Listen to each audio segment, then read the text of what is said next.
সকাল 6:30 থেকে 11টার মধ্যে কিভাবে প্ল্যান করে সংসারে যাবতীয় কাজকর্ম খুব সহজেই করে থাকি। Hello everyone, good morning. কেমন আছো তোমরা সবাই? শিউলি লাইফস্টাইল ব্লগে ওয়েলকাম আরও একবার আমার নতুন ভিডিওতে। আশা করি আজকের ভিডিওটা তোমাদের অনেক ভালো লাগবে। আর সকাল সকাল ছাদে এসে তোমাদের চারিদিকে দৃশ্যটা খুব সুন্দরভাবে দেখিয়ে দিলাম, আর তার সঙ্গে আমার ছাদ বাগানটাও তোমাদের সঙ্গে তুলে ধরলাম। তো উঠেছি সেই 6:30টায়, উঠে কিন্তু সংসারে অনেক কাজ কিন্তু করে নিয়ে তারপরে একদম ছাদে এসে তোমাদের সামনে ভিডিওটা তুলে ধরছি। তো সকালবেলা কিন্তু বাসি কাজ হয়ে গেছে, আর এদিকে কিন্তু একদম দেখো ফ্রেশ হয়ে একদম কিন্তু গাটা ধুয়ে নিয়েছি, নিয়ে তারপরে চলে আসলাম। অনেকগুলো জামা কাপড় কাচাকাচি করে দিয়েছিলাম, তাই ভাবলাম যে মেলে দিই। আসলে ব্যালকনিতেই মেলি, আজকে যেহেতু অনেকগুলো জামা কাপড় আছে তাই ভাবলাম যে না, ছাদে গিয়ে মেলে দিই, তাহলে তাড়াতাড়ি শুকিয়ে যাবে। আর কালকের মাম্মামের স্কুলের ড্রেসও ছিল, সেটাও আমি কিন্তু কেচে দিয়েছিলাম। আর আজকে হচ্ছে মাম্মামকে স্কুলে পাঠাইনি, তার কারণ হচ্ছে এখানে যা প্রচুর গরম পড়েছে, আর গরমের জন্য সত্যি কথা বলতে রোজ বাইরে বেরিয়ে না আমার ভীষণ শরীর খারাপ করছে। আর যেহেতু একটু মাইগ্রেনের সমস্যা, তাই জন্য কিন্তু রোদ্দুরে গেলে ভীষণ মাথা যন্ত্রণা, মাথা ভার হয়ে যাচ্ছে। আর যাদের এই সমস্যাটা আছে তারা ভালো অনুভব করতে পারবে, তাই জন্য কিন্তু আর আজকে পাঠাইনি। ভাবলাম একদিন বাড়িতে থেকে ও একটু রেস্ট নিক, তার সঙ্গে আমারও একটু রেস্ট হয়ে যাবে। তো অনেক জামা কাপড় কেচে দিয়েছে। আর সকালবেলায় হাজব্যান্ড কিন্তু চা খেয়ে চলে গেল বাজারে, তাই ভাবলাম এইদিকে কিন্তু জামা কাপড়গুলো কেচে মেলে দিই, তাহলে আমার কিন্তু কাজ হতে হতে জামা কাপড়গুলো শুকিয়ে যাবে। আর এইদিকে আমি তাহলে কিন্তু সেই ফাঁকে বাকি কাজগুলো করে নিতে পারবো। তো এইদিকে মাম্মামও উঠে গেছে আজকে সকালবেলায়, আর তার সঙ্গে কিন্তু হাজব্যান্ডও উঠে বাজারে চলে গেল, তোমাদেরকে তো বললামই। আর তারপরে নিচে এসে দেখো আমি এদিকে কিন্তু সমস্ত জামা কাপড়গুলো ভাঁজ করে নিলাম, আর তার সঙ্গে কিন্তু এই যে বিছনাটাও গুছিয়ে নিচ্ছি। বাসি বিছনা সকালবেলা উঠালে না বেশ ভালো লাগে। আসলে মাঝে মধ্যে একটু দেরি হয়ে যায়, তার কারণ হচ্ছে হাজব্যান্ড যদি একটু দেরি করে ঘুম থেকে ওঠে, তো সেই জন্য কিন্তু আমার একটু লেট হয়ে যায়, বলতে তাও 8টা 8:30 বেজে যায়। তো মনে হয় 8টা 8:30 কিন্তু এমন কোনো ব্যাপার না। তো এইদিকে দেখো আমার এই যে বিছনাটাও গোছানো কমপ্লিট। আর মাম্মামকে না সকালবেলায় ঘুম থেকে তুলে না ওকে হারমোনিয়ামে বসিয়ে দিয়েছিলাম গানের রেওয়াজ করতে, দিয়ে আমি কাজগুলো করে নিচ্ছিলাম। ওর হয়ে গেছে, আর আমি এখন হারমোনিয়ামটা গুছিয়ে রেখে দিলাম। তারপরে হাজব্যান্ড চলে এসেছে বাজার থেকে, এখন ওর জন্য দেখো একটু লেবু চা করছি। আর আমার না একদমই চা ভালো লাগে না, কিন্তু শীতকাল হলে পরে একটু চাটা খাই, গরমে তো একদমই ইচ্ছা করে না। আর এই দিকে কিন্তু আমি ডিম সিদ্ধও বসিয়ে দিয়েছিলাম, আমার কিন্তু ডিমটাও প্রায় হয়ে এসছে। তো এই যে অল্প করে আজকে বলতে পারো 3টে ডিম রান্না করেছি। আর কালকে না রাতের অনেকটা মাছ আছে, তো রাতের বেলা বেশি খাওয়া হয়নি, তাই মাছের ঝোল আর তার সঙ্গে কিন্তু ডিমের ঝোল দিয়ে আমাদের হয়ে যাবে। আর কি বলো তো, মাঝে মধ্যে না গরমে ইচ্ছা করে যে একটা দিন একটু রান্নাঘরে ছুটি নিতে, কিন্তু সেটাও উপায় হয় না। কিন্তু তবুও মাঝে মধ্যে মনে হয় একটা দিন একটু ছুটি নিয়ে কোনো রকম সাদামাটা রান্না করে নিই। তো এদিকে দেখো ডিমটা এই যে আমি এদিকে মশলা করে নিয়ে আলুটা ভাজা হয়ে গেছে, আর ডিমটা বসিয়ে দিলাম। আর আজকে কিন্তু ডিমটা অন্যরকমভাবে করব, তার কারণ হচ্ছে ডিমের খোসাগুলো না আমি ছাড়িয়ে, অন্যদিন তো ভেজে নিই, আজকে আর ভেজে নেব না, একদম খোসা ছাড়িয়ে মশলার মধ্যে কষাতে দিয়ে দেবো। তোমরা এইভাবে একদিন খেয়ে দেখবে, দারুণ লাগে। আসলে ডিমটা ভাজলে উপরের অংশটা না শক্ত হয়ে যায়, আর এইভাবে করলে না অনেকটা সফট থাকে। ভাজার না ভেজে কাঁচা একদিন তোমরা এরকম করে দেখবে, খুব ভালো লাগে। তো আমি কিন্তু মাঝে মধ্যে এরকম করি, কিন্তু খেতে ভীষণই ভালো লাগে, একদম নরম থাকে। আর তোমরা দেখতেই পাচ্ছ গরমের মধ্যে ঘেমে কিন্তু আমি পুরো স্নান হয়ে গেছি। তো কি করব, সংসারের কাজ তো করতেই হবে। আর গরমে না আমার 2বার থেকে 3বার গা পর্যন্ত স্নান হয়ে যায়, গা ধোয়া হয়ে যায়। আমি আবার ঘেমে থাকলে বেশিক্ষণ থাকতে পারি না। আর এমনিতে আমার গোপু সোনা আছে, আর আমাকে তো 2-3বার করে নাইটিটা চেঞ্জ করতেই হয়। আর আজকে তোমাদের আর গোপু সোনাকে দিয়ে দর্শন করাতে পারলাম না, তার কারণ হচ্ছে অফ ক্যামেরায় না আমি হচ্ছে গোপু সোনাকে সেবা দিয়ে দিয়েছিলাম। তো যাই হোক, এদিকে দেখো আমার ডিমটা কত সুন্দরভাবে কষানো হয়ে গেছে। আর একদম কিন্তু পাতলা করে ডিমের ঝোল করব, যেটা গরমে খুবই দরকার।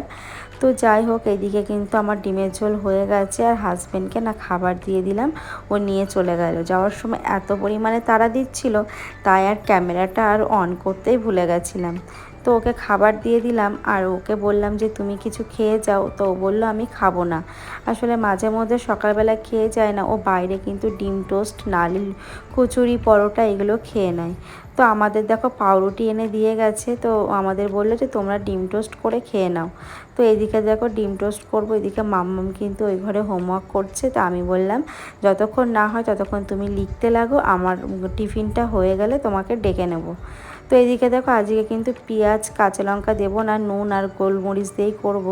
আসলে মাম্মামকে না আমি পেঁয়াজ, কাঁচা লঙ্কা দিয়ে যদি ডিমের আমলেট করি, ওর না সমস্ত কিছু না এরকম খুঁটে খুঁটে ফেলে দেয়। তাই জন্য আজকে আর করলাম না। দেখো কত সুন্দর লাগছে না দেখে, খুব সুন্দর লাগছে। দেখো পেঁয়াজ লঙ্কা না দিয়েও কিন্তু দারুণ হয়েছে। এখন উপর থেকে একটু সস দিয়ে দেবো। আমার মাম্মামও ভীষণ ভালোবাসে সস দিয়ে খেতে। আর তাহলে চলো এবার আমরা কিন্তু টিফিনটা করে নিই। তো মাম্মাম ওইদিকে খাওয়া হয়ে গেছে, ওকে খেতে দিয়ে তারপরে ও যখন হোমওয়ার্ক করতে গেল, আর আমি এখন খেতে বসেছি। আর ছুটির দিন তো মানে ছুটির দিন না, হাজব্যান্ড বেরিয়ে গেছে, মাম্মামের স্কুল ছুটি। তো আজকে কিন্তু আমি এই যে একটু আরাম করে বসে টিফিনটা করছি। বলতে পারো অনেক দিন পর, এমনিতেই তো সকালবেলা খাবার তো সময়ই পাই না, তবুও মাঝে মধ্যে সময় বার করে নিই। আর খেতে কিন্তু দেখো দারুণ লাগলো গরম গরম। আর এইদিকে হাজব্যান্ড দেখো শাকগুলো নিয়ে এসে, এই শাকগুলো দেখে তোমরা বলো যে কী শাক। আমার তো মনে হচ্ছে এটা মনে হয় নোটের শাক হবে হয়তো। তো যাই হোক, এই শাকগুলো এখন আমি বেছে নিচ্ছি। আর এখানে 2 আঁটি শাক আছে।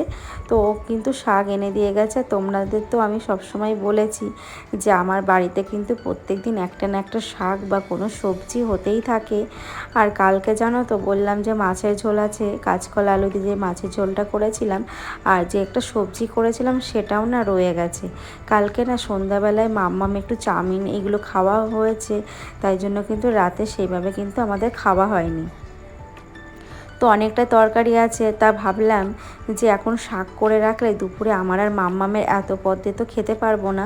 আর হাজবেন্ডও চলে গেছে ডিউটিতে, আর রাতে তো শাক আমরা কেউই খাই না। তো কেটে গুছিয়ে রেখে দিই, কালকে কিন্তু করে দেবো। তাহলে দেখো সুবিধাও হয়ে যাবে। আসলে কি বলো তো, সকালবেলায় না এই চাপগুলো নিলে না অনেকটা দেরি হয়ে যায়। আসলে সকালবেলা উঠে সবজি কাটা থাকে, তারপরে রান্না করব, মানে মাম্মামকে স্কুলে পাঠাবো, কোন দিকে যাব একা হাতে, অনেকটা চাপ বেড়ে যায়। এই জন্য ভাবলাম যে আজকে করেই রাখি। আর এমনিতেও আমি কিন্তু রাতে সমস্ত সবজি কেটে রাখি, তা সেইগুলো নয় আমি এখনই বসে বসে করে নিলাম। আসলে আজকে রান্নার ঝামেলাটা কম ছিল, তাই জন্য কিন্তু দেখো এক্সট্রা কাজগুলো করতে পারছি। এই যে ফ্রিজে যা মানে তরকারি ছিল, সেইগুলো এখন বার করছি, গরম করে রেখে দেব। আর সবজিগুলো ফ্রিজে রেখে দিলাম। আর আমার তো এত পরিমাণে গরম লাগছে বন্ধুরা, এত গরম লাগছে যে ঘেমে পুরো স্নান হয়ে গেছি। তো এখন ঘরটা মুছবো, তার আগে ভাবলাম এই যে সবজির খোসাগুলো একবারে তুলে নিই, আর তার সঙ্গে রান্নাঘরটাও একবারে ঝাড় দিয়ে নিই।